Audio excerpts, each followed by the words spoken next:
When two fake inspectors walked into Emily's house, they didn't realize they had just stepped into the home of a man who once hunted shadows for a living. The afternoon sun draped the quiet suburban street in gold.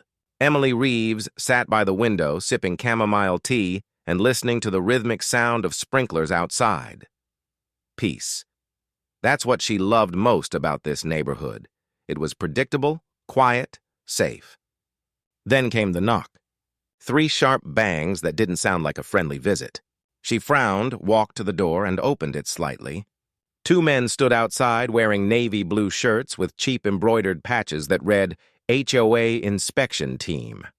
One of them, tall and thin with a forced smile, spoke first. "Ma'am, routine inspection. We've had reports about non-compliant vehicles and unauthorized construction." Emily blinked, confused.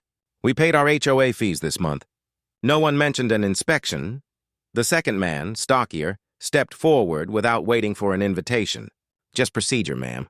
Won't take long." He brushed past her shoulder, and something about his cologne, strong, synthetic, made her stomach twist.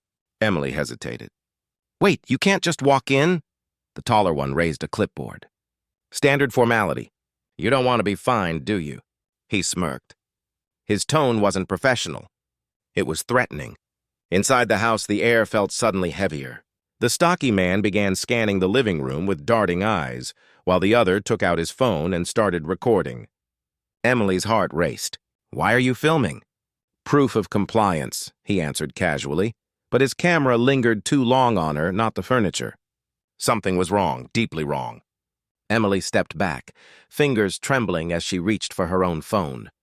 "I'm calling my husband." "No need," the tall one said. "This will be over soon." His grin widened, like a wolf baring its teeth. At that exact moment, the front door creaked open again. Heavy footsteps, calm, controlled. "Over soon, huh?" said a deep voice behind them. Both men froze. Standing in the doorway was Sam Reeves, Emily's husband. He was wearing faded jeans and a gray t-shirt, nothing about him flashy or threatening, but his posture radiated quiet authority. His eyes, cold and steady, locked onto the intruders. "Who are you?" The taller man tried to recover his tone. "Sir, HOA inspection. Just doing our job." Sam's lips curled slightly. "That's funny.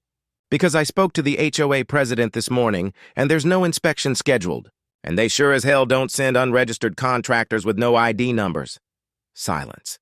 Emily could feel the air crackle. The fake inspectors exchanged a quick glance. Sam took one step closer, slow and deliberate. "Now," he said softly, "put your phones on the table." The stocky man hesitated.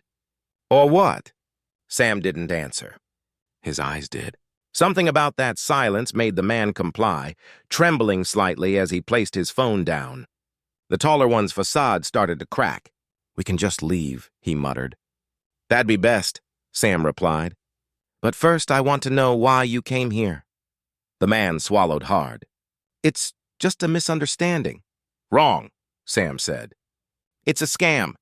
I've seen this act before. Fake officials showing up to collect fees, intimidate homeowners, maybe worse. You picked the wrong house." The taller man's hand twitched toward his pocket. In one swift motion, Sam grabbed his wrist, twisted, and the fake badge clattered to the floor. The man gasped in pain. "Don't," Sam said calmly. "Even think about it." The atmosphere shifted. The predator had become the prey. The taller man stumbled back, clutching his wrist, and for the first time, fear replaced arrogance in his eyes. The stockier one took a step toward the door, but Sam's quiet voice stopped him cold. "You leave when I say you leave." Emily stood frozen, half in disbelief, half in awe. She had never seen her husband like this, composed yet dangerous, like a storm that chose when to strike. "You know what's funny?" Sam said, circling them slowly. "You two sound rehearsed. Probably hit a dozen houses this week pretending to be HOA officers. People trust uniforms, badges, and authority. But you forgot something. Authority doesn't need to shout." His tone was even, almost whisper-soft, and somehow that made it worse. The men fidgeted, unsure whether to speak or run. Then, faintly, the sound of sirens drifted through the distance. The tall man's eyes widened. "You called the cops?" Sam smirked. Didn't have to. My neighbor's a sheriff's deputy. His dash cam saw your van pull up. You parked it in front of a hydrant. The stocky one cursed under his breath. Sam didn't react. He simply folded his arms, standing between the men and the door, unmovable. Let me tell you something, he said quietly. Before I was your friendly neighborhood nobody, I served with Delta Force. I've spent years dealing with men who thought intimidation was power. You're not them. You're amateurs with fake patches. One of the men started shaking visibly. Look, we didn't mean any harm. You walked into my home. You threatened my wife. His voice was still calm, but every word carried weight. The door burst open as two uniformed officers entered, weapons drawn. Drop everything, one shouted. Sam stepped aside, hands raised in casual surrender. They're all yours, officers. The cops moved in, cuffing the two men who now looked small and pathetic under the flashing lights. One officer recognized Sam immediately. You handled this well, Mr. Reeves. I didn't know you were back in town. Sam nodded once. Just trying to live quietly. Emily stared at him, stunned, as the officers led the impostors away. You were military? She whispered once they were alone. He didn't answer immediately. He just looked around, the scattered clipboard, the overturned chair, her shaken face, and finally said, A long time ago, I promised myself I'd never bring that part of my life home.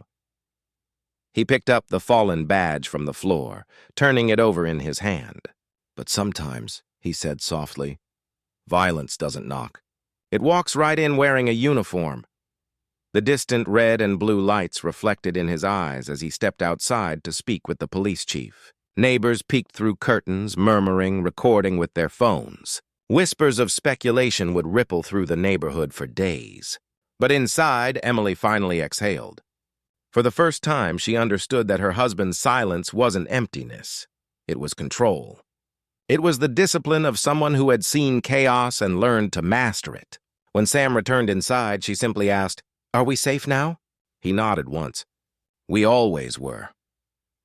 Outside, the night settled in, calm again, as if nothing had happened. But the world, for both of them, had shifted forever.